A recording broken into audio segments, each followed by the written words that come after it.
Understanding Blinded by the Sun, a guide to figurative language.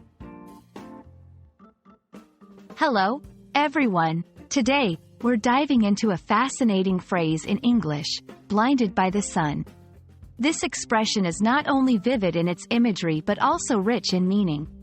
Understanding such phrases can greatly enhance your English language skills, especially when it comes to mastering figurative language. When we look at the phrase, blinded by the sun, the literal meaning is quite straightforward. It describes a situation where someone cannot see temporarily because the sun's bright light is shining directly into their eyes. This experience is something many of us can relate to, and it serves as a foundation for understanding the deeper, figurative meanings of the phrase.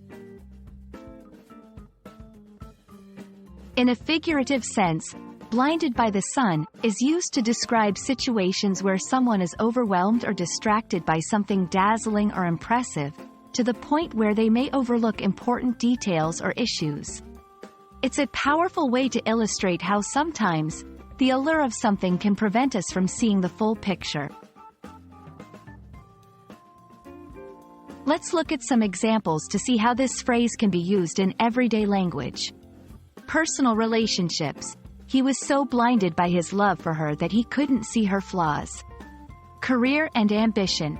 Ambition blinded her to the need for balance in life. She worked too hard and neglected her health.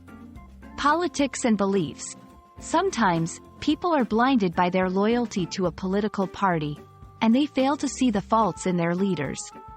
These examples show how being blinded by the sun can apply to various aspects of life, emphasizing the importance of looking beyond the surface. For English language learners, understanding phrases like blinded by the sun is crucial for achieving fluency. It's not just about knowing the words but also about grasping the cultural and emotional nuances they convey.